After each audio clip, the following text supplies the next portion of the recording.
Welcome to the Safe Business Agility Podcast. This is the place to get advice, stories, perspectives, and updates about safe and related topics to help you work differently and build the future. Thanks for listening, and be sure to subscribe to the show wherever you get your podcasts. Today's guest is Marcio Tambelini of B3, the fifth largest stock exchange in the world based in Brazil. Today, Marcio is going to share his story to business agility with this amazing organization. Enjoy this one with Marcio. Marcio, good morning. Welcome to Nashville. Thanks, Adam, for this invite. I'm very happy to be here with you and talking to you and these people here. Excellent. Marcio, thank you for making the effort because I know English isn't your first language. So we're going to go slow so that you have time to process and so that everything comes out just the way that you like. Very, very thanks. Perfect. So, Marcio, would you please tell us a little bit about you and how you got to where you are at B3? Yes. Adam, my name is, as I told you, is Marcio Tambelini, and I'm a Brazilian. I live at São Paulo and work at B3. B3 is the Brazilian Stock Exchange. And I worked there since 2014. And I'm an economist, and I am an SPC and responsible for the Agile trainings at B3. Excellent. That's great. Thank you for sharing your background. Would you tell us a little bit about B3? Yes, exactly. B3 is one of the leading financial market infrastructure companies in the world. We organize and we facilitate trading, post-trading, clearing, and the other markets like vehicle and real estate financing. And now we are growing up in data products and services. But we are a centric company. And in March 2017, a new phase of our history began with the combination of BMF Bovespa and CETIP business. This combination brings together the stock exchange, commodities, futures, and the over-the-counter markets. Now we are a big company. Thus, for the listed markets, we offer system solutions and services for equity, derivatives, interest rates, currencies, and commodities markets. B3 also operates as central counterpart in its markets. In addition to providing central depository service, making B3 a vertically integrated company. And the second most important market for us, the over-the-counter. We provide infrastructure for the registration of financial instruments by banks and customized derivatives, as well as for registration and deposit of corporate debt securities. And we have many kinds of clients, regulators, partners, but I highlight you here the Central Bank of Brazil, of course, and our main clients are brokers houses, asset managers, fintechs, banks, mortgage companies, and many others. That's great. Thank you for sharing, Marcio. I have to ask, as an economist, what do you think of the world economy right now? Oh, it's a great question, and I believe the world is in a good moment after the pandemic. Okay, Brazil is growing up at this moment. Unfortunately, we are seeing a war. This war isn't a good thing, but in general, I believe the world is having a good moment for the economy, for the consumers, and the consequence about the financial markets. Financial market is growing up at this moment. I've had the opportunity to spend time in Sao Paulo, and I love it. And we'll actually be in Sao Paulo in I believe, April, just doing some work down there. So I'm excited to go back. I'm excited to go back when it's summer there and winter here. And we'll have to be sure to grab a coffee. Okay. That's one of the things I like the most about Brazil and any of the South American countries is how much coffee we drink throughout the day. Yes, exactly. I don't like so much, but I know many people that drink every day, all the day. All day. Absolutely. When you go to Brazil and São Paulo, you need to visit our museum, B3 Museum, and it's a great place. I last year, Brenda Walsh and Roberto Argento, I don't know, and the others visited the museum, B3 Museum. That's great. I can't wait. I'll check it out. So, Marcio, would you tell us a little bit about why B3 started down the path of using SAFe and why business agility was important to them? Yes, B3 decided to use SAFe and Agile methodologies in general because we needed to work together. We are many areas. We had in 2017 a distance between these areas, so every area has a different problems. So when we decided, we thought that the Agile will bring us a common objectives, a common challenges, and this at this moment was very important for us because each area had personal problems, personal challenges. So we decided to work together, and Agile methodologies was the path to resolve this problem for us. And we started in 2019. We decided to choose one portfolio to start this journey. At this moment, at B3, during this journey, we had 9 portfolios.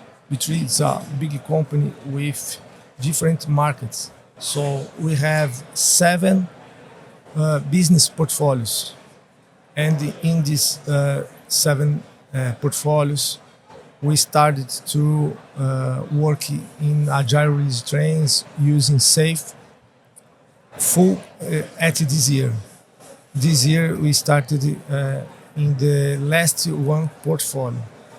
So we had at this moment 32 value streams, 121 Agile teams, more than 1,400 people working in these value streams.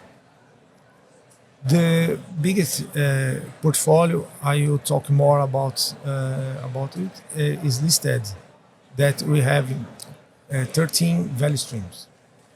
B3, we are working,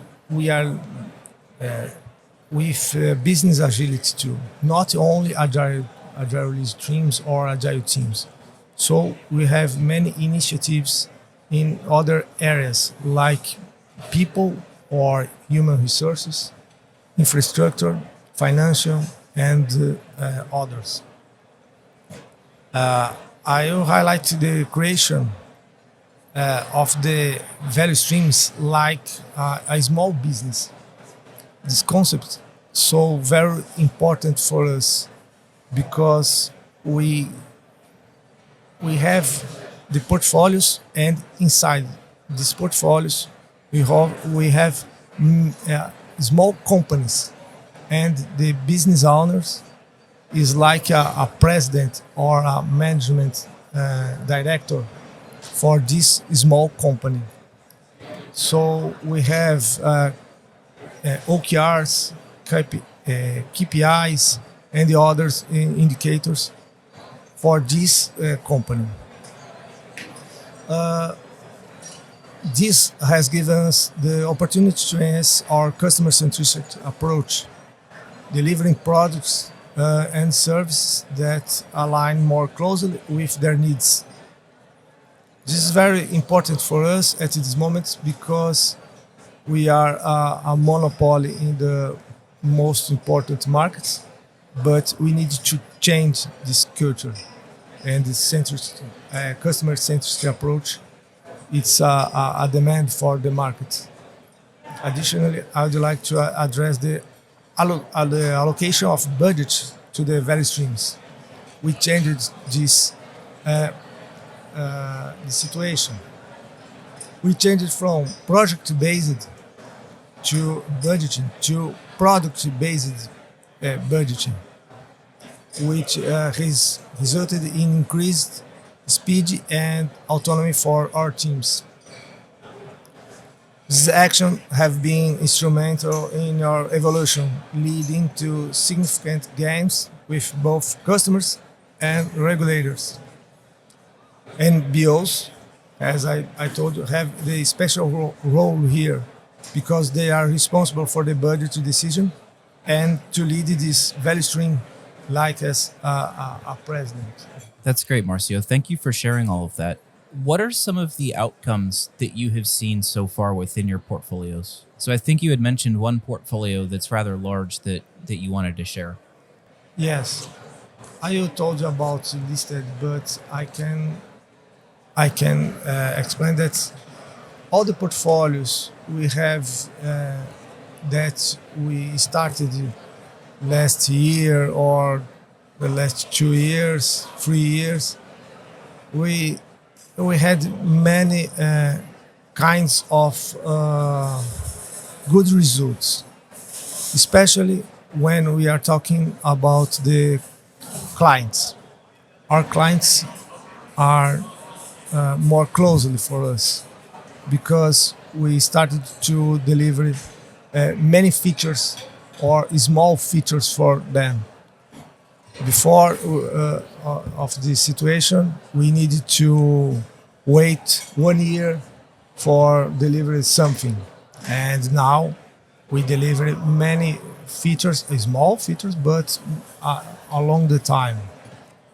Okay, so we can tell you about many projects that we are delivering at this moment, like we can explain, we go into the cloud.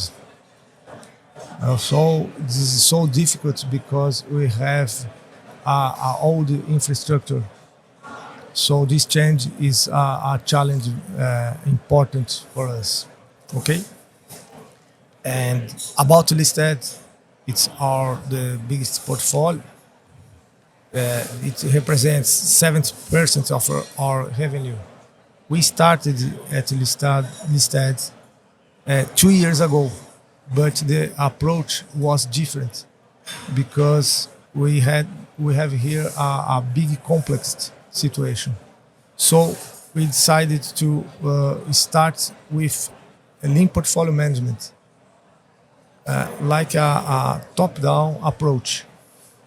We began this work generate a singular portfolio vision and delivers roadmap with interdependence among platforms and teams, while obtain alignment with the client, market, and regulator. This isn't happened in 2018 or 2019. So this is very important for us because why not propose changes to the structures of teams and platforms? At this moment, we didn't have agile teams or agile release streams yet. The main conquest here at this initial stage was the alignment, joint prioritization, and transparency of work. So, and when the time was passing, as our understanding of the products and services portfolio grow, and as we mapped clients' journeys And in identified points of contact and bottlenecks, we proposed value streams that could bring productive gains and increase deliveries to the clients. So Marcio, what I'd like to ask you to do, I want to do something different. So I think in the first 15 minutes, you shared a lot about your story, and you shared it all in English. And I think a lot of your audience, half the audience that's interested in this, would like to hear it in Portuguese.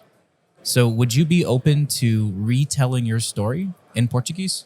And then everyone in Brazil can listen to your story in their language. Is that good? No problem. Ok, Adam. Meu nome é Márcio. Eu trabalho na B3 desde 2014. Eu moro em São Paulo. Eu sou economista e sou o SPC, responsável também pela parte de treinamentos. A B3 é a Bolsa de Valores do Brasil, uma das maiores bolsas do mundo, e ela é responsável por organizar e facilitar a infraestrutura de mercado de trading, pós-trading, clearing e outros mercados, como veículos e financiamento de imóveis. A B3 é uma empresa centenária, mas ela tem um ponto importante que em 2017 teve uma fusão que surgiu com a BMF Bovespa e a Cetipo. Isso fez com que a gente pudesse se tornar uma empresa mais completa, olhando para diversos mercados. E em inglês é o over-the-counter markets e no Brasil a gente chama de balcão. Então essa junção desses dois mercados torna essa empresa mais completa. A B3 ela provê a questão da contraparte central, então ela apoia o regulador fornecendo uma espécie de segurança para o mercado. Então ela garante o mercado.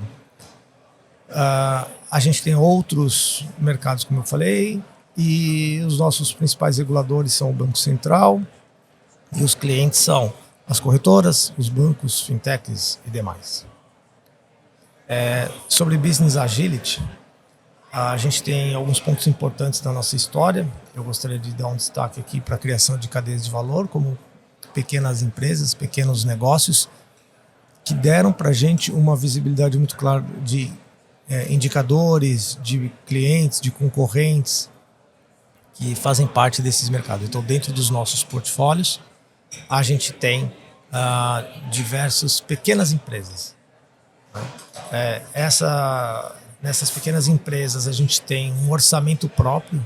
Então, a gente fez uma mudança importante de orçamento, migrando do orçamento de projetos para o orçamento de produtos. E nessa mudança, o business owner ele ganhou um papel relevante, porque acaba sendo como se fosse o presidente dessa pequena empresa. A B3 hoje ela tem 9 portfólios, 32 cadeias de valor, sendo que desses 9 portfólios, 7 são de negócios. 121 times e mais de 1.400 pessoas trabalhando nessas cadeias de valor. Listados é o nosso principal portfólio, que representa 70% da nossa receita. Ele tem atualmente 13 cadeias de valor e mais de 50 Agile Teams ou Squads. A nossa decisão para trabalhar em listados aconteceu há uns 2 anos e a gente teve uma abordagem um pouco diferente. A gente começou por meio da gestão de portfólio.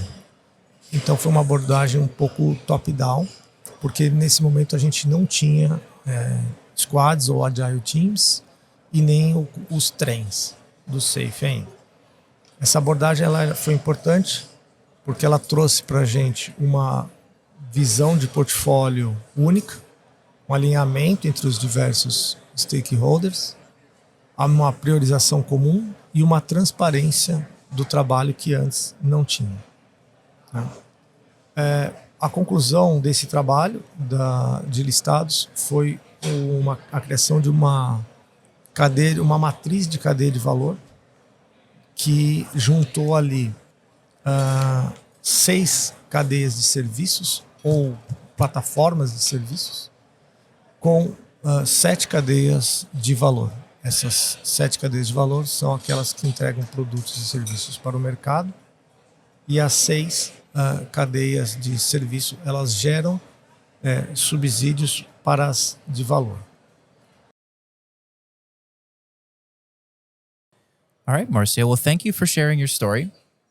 And thank you for sharing it again in Portuguese. I think this will be the first 2-language podcast we've done, and I think it's going to go very well. So what we'll do is we'll mention in the title that the first half is English, the second half is Portuguese, and we'll put a marker in it so people can find it very quickly. Adam, I appreciate your invite. I'm very happy to be here. Thanks a lot. Absolutely. Marcio, if people want to find you and connect with you, where can they do that? Okay. In LinkedIn, people can find me Marcio Tambelini with T. Excellent. Is there anything else you'd like to share before we wrap up? No, it's a great pleasure to be here. Thanks a lot for this invite. Absolutely. Thank you for coming to Nashville. We hope you had fun so far and that you enjoy tonight. Yes, thank you. Cheers. We hope you enjoyed today's episode. The entire team at Scaled Agile is focused on helping you be better at work so that you can help your enterprise be more successful in the new age of business. If there's anything else we can do to help, if there are any other assets you'd like to see, content, podcast guests, just let us know. Also, please check out Safe Studio, where you'll find tools, toolkits, resources, videos, and so much more to help you be successful in the world of work. As always, if you appreciate this content, the greatest compliment you can give us is a referral to a friend or colleague. And if you feel so inclined, we do always appreciate those likes, comments, subscribes, and reviews on your podcast platform of choice. My name is Adam Mattis. Until next time, as they say, stay safe.